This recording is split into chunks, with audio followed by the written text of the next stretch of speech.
Gracious God, I'm so thankful again for the chance to be here, God. And I pray that our hearts and minds would be open to you, that maybe today we're either reaffirmed or moved to something new, Lord. It's in Jesus' name I pray. Amen. So today I am wearing dress shoes. I am not somebody who likes typically to dress up. Dress shoes are not the thing that I would choose to wear every day if I could. I would choose to either wear my newfound love, Sperry's, or my old love that I've loved for years, flip-flops. And I can wear those all the time. And what's so great about flip-flops is, you know, that they start to conform to your feet, and when you take them off, you can see all of your little toe marks. And what's even better is they change colors because of all the sweat. And so it grosses people out. It's great. So I love flip-flops. And I'm sure you have something like that, right? Maybe you have a shirt or clothes or shoes that you like to wear all the time that make you comfortable. Maybe they make you feel more confident sometimes. Maybe you've got something like that. Or maybe you have a chair at home, a lazy boy, or a certain spot on the couch, kind of like Sheldon on Big Bang, right? Where you have to be a certain spot all the time because it's comfortable and that's what you do. Well, for me, there's flip-flops. And so I had these flip-flops. These were the first real pair of flip-flops I had ever owned. And the children's director at the church I was at the time said, hey, I need help with this lock-in for 3rd through 5th graders. Now, it sounds exactly what it's like. A night full of chaos and screaming and headaches, right? That's exactly what it was like. But it was a good time. And the thing that I was supposed to do, one of my roles there that night was I am like 2nd or 3rd string guitar player. And so I was playing guitar for the band, and I cannot dance at all. Pretty awful at it, but for whatever reason, maybe it was the screaming, maybe it was all the caffeine I drank to keep me awake. I don't know. I decided I'd start moving while I was playing guitar. And as I'm moving, I'm playing, and I decided I'm going to take a step forward, because I'm a rock star, right? So I go and I take a step forward, and just as I do that, just as I take my step, that middle piece of my shoe breaks. So it's just like, right? It's one of those. Where's Karen at? It's one of those. And the worst part about it was not that I almost fell in front of everybody. I mean, if you're going to fall, you got to do it glorious style, right? Let's see it full on. It wasn't that the church was 125 years old and the carpet was probably also 125 years old and I had to walk around barefoot all night. The issue was that my shoes, which I'm so comfortable in, my go-to shoes, were now broken. And now I didn't have them. The thing that was always there was no longer there. And I'm not like some people. I don't love shopping. And so when I had to go look for 100 pairs to find a pair similar, it wasn't something I enjoyed. Some of you might love that, but that wasn't for me. But maybe you've had an experience like that. Maybe you've had an experience where there was something that you loved, whatever that is. Maybe it was a car, or a chair, or a couch. Maybe it was a person. I don't know, but whatever it is, and it suddenly was gone for whatever reason. And now, what once made you comfortable is no longer there. You see, the thing is that we like being comfortable, right? I mean, all of us like being comfortable. I don't know anybody who's like, oh yeah, I love the unknown. I'll go to the unknown all the time, every day, no matter what. We love familiar and comfortable things. And that is our natural tendency. But there's a few problems with that. The first one is this, and you all, I'm sure, would completely agree with me, is that we can't always control what's around us and what happens. We can't always control the things that change. Something we may have loved may be forced to change. Maybe you worked at a company for 20 years and suddenly now they have to make cutbacks, and you happen to be one of the cutbacks. You were forced to change something that was comfortable for you. Maybe a family member was thrust into a medical emergency and suddenly now you're forced into a very uncomfortable situation. We can't always control around us. And so sometimes we're pushed into the unknown. The second thing is this, is that when we always stay comfortable, when we always sit in our place and do the thing we always do, And we never venture out to something new. And that's new shoes and linen. We risk the potential of missing the full story of God in our life. We miss the possibility of seeing the full potential of God's narrative throughout our life. For instance, if I have a favorite spot on the couch and I always sit on that side, that part of the couch in my house, the ceiling fan's on that side of the room, I'm never going to experience the wind from that ceiling fan if I always sit here. On a hot day, if I want to experience the cool breeze, I have to move and sit somewhere unknown. And then I feel the breeze. You see, if we don't move, we possibly miss God's fullness revealed through us. There's a guy that I'm sure most of you are pretty familiar with, but I don't ever want to assume that people know what I'm talking about. So there's this guy named Moses. And I'm going to give you a little bit of a backstory on Moses before we read a conversation he has with God. Moses grew up in the Egyptian royal family. He grew up there and learned what it was like to be a part of that family. However, he was Jewish, so he was not actually an Egyptian. And his people, while he was growing up as an Egyptian, his people were being put in through slavery. And it progressively got worse. And one day Moses had had enough. And so Moses, being pushed to his limit, murders an Egyptian slave driver. And in fear, he runs.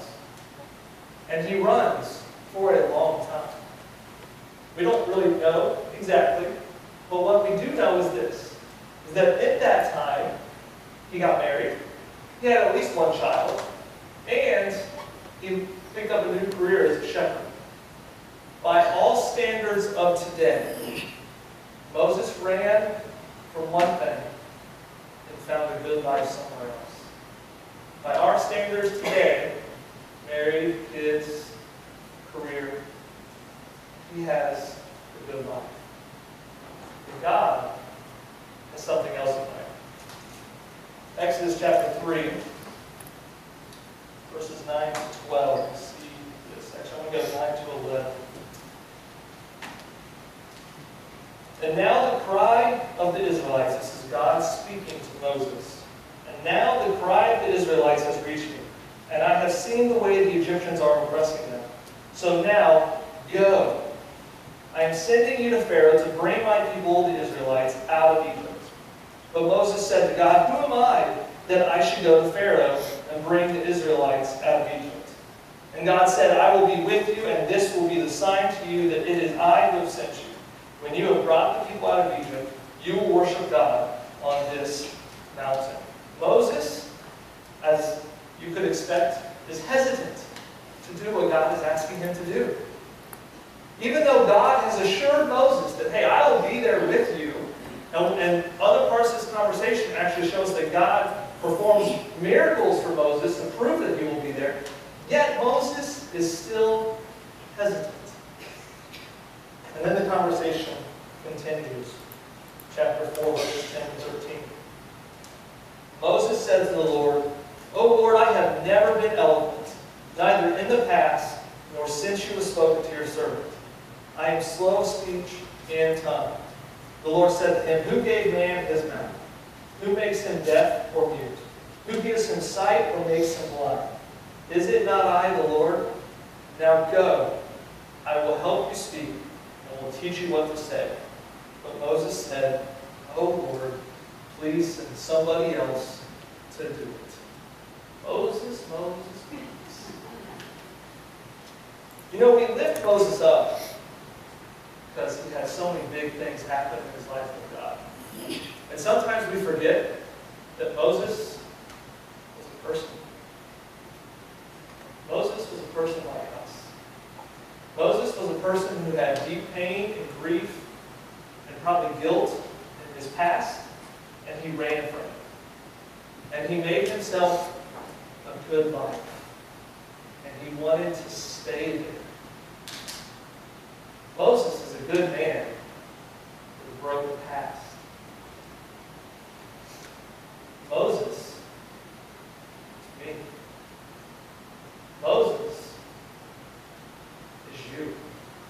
Isn't that our response so many times? Please send somebody else. Please. That tends to be our natural response. So you have two options here, as far as I see it. You can treat things in your life, in your past, kind of like Moses here, as something to be forgotten that you run from. Kind of like Moses. Or instead, you can treat all of your life as a gift. The joys and the pains. The good and the bad. As a gift. Moses was uniquely skilled, uniquely prepared for the job that he was going to do. And he grew up in the Egyptian royal family. He knew how to speak their language. He was prepared. You know, oftentimes I have conversations with people who have been working careers for 20, 30, 40 years, and my own family members are included in this. And they work in an industry for so many years, and they kind of get towards, after being there 20, 30 years, towards the end of it and say, what did I do during all of that? What value was there? Let's just give you an example. Let's say that you work on computers. You fixed computers for 30 years. And you say, what benefit did I provide the world by fixing computers for 30 years? I don't know. But what I can say is this. What if you decided that I was going to go work for a nonprofit or volunteer for a nonprofit fixing their computers? You see, the thing about Jesus is that when somebody gives their life over to Christ, is that it doesn't just impact now.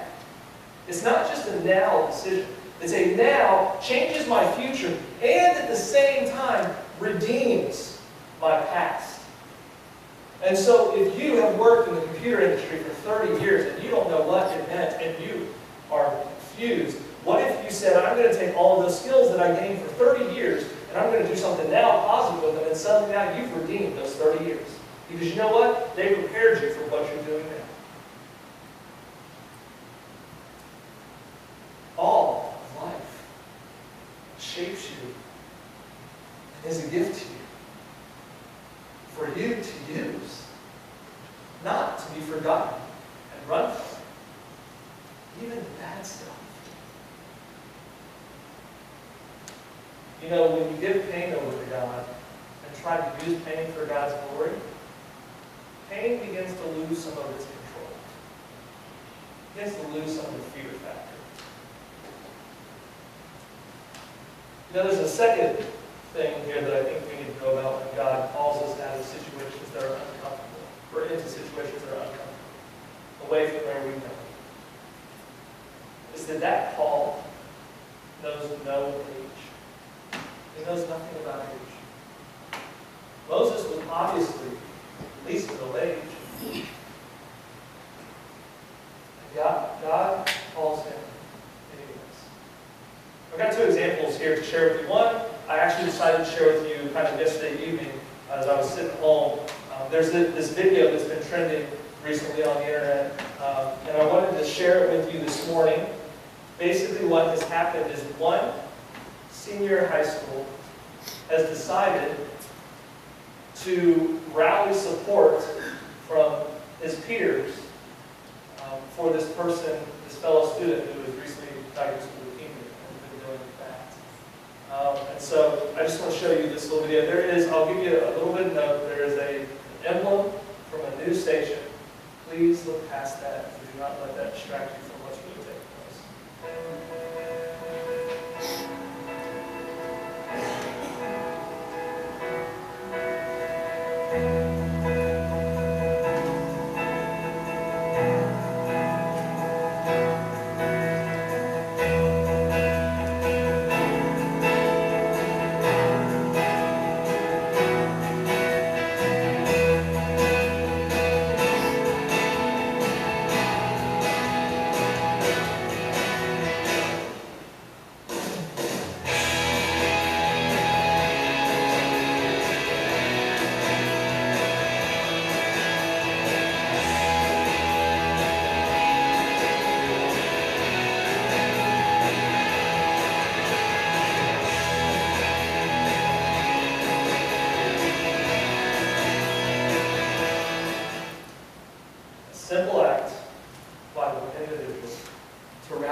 peers can sometimes be a little nerve-wracking.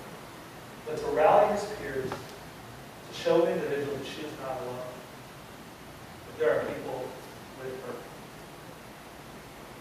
He was called to do something, and he did it. An opportunity. There's another story I want to share with you that involves these pictures that you see up here, and this one here as well. And I'll show these to you. These pictures have been hanging in my office, and they'll be in my office after I'm done with this. They are prints of hand-drawn pictures in Sierra Leone. They were drawn from life. And I keep them in my office for a couple reasons. One, to remind me of what's really going on in the world when I'm wrapped up in my own world. And two, because of the individual who gave these to me. The individual who gave these to me is named Nick Sabatino. And when he gave these to me about 10 years ago, he must have been 88, 92, somewhere in that range, I guess. And the thing about Nick was that Nick had seen hunger when he was young. And had experienced hunger when he was young. And so Nick went on to a career in marketing, founded his own marketing company, very successful. Hunger never became something he dealt with again. But he never forgot. And that thing he experienced, which could have been painful in his life, instead moved him to do something. And he decided he was going to work to end hunger block by block, as much as he possibly could. He was 88 to 92. And the thing about Nick is that I don't know how successful he was or was not at that task. But what I do know is that he had a profound impact on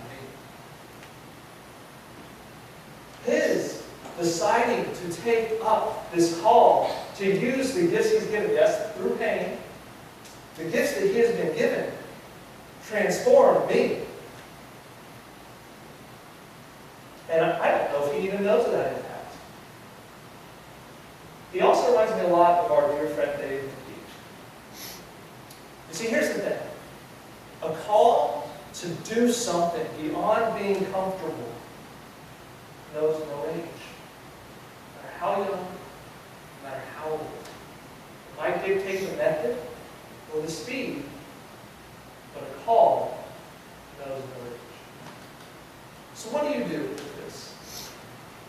What do you do with all of this? I think the first thing you need to do is ask yourself this question.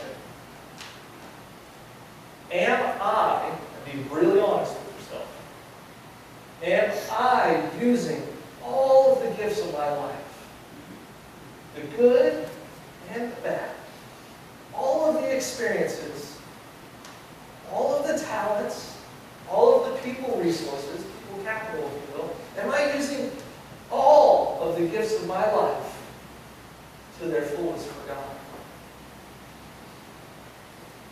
Am I really? Or am I hiding something, kind of like Moses, trying to stay away from it? You can redeem that for the Lord.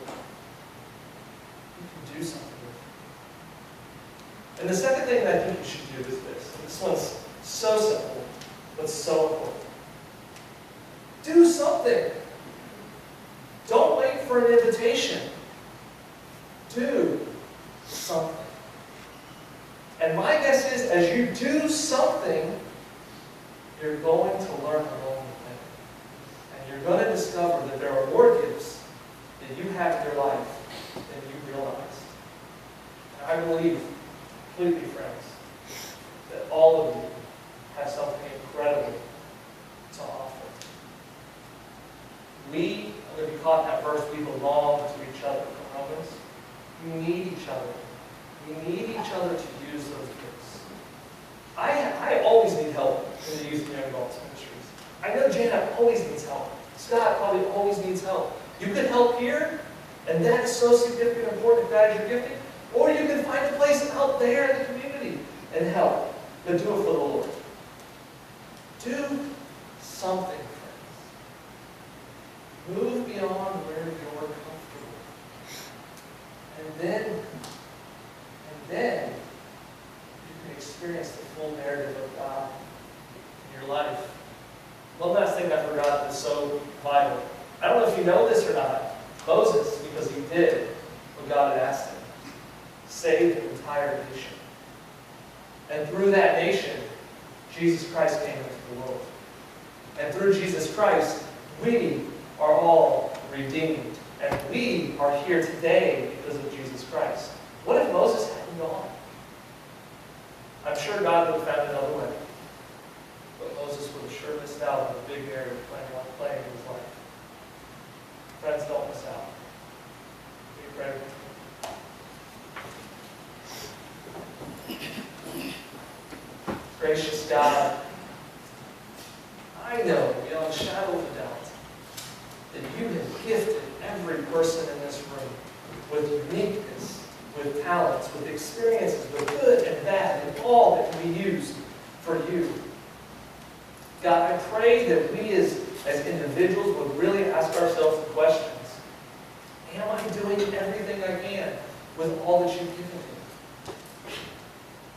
And Lord, that we would have the strength and the courage to step out into the unknown and to just do something.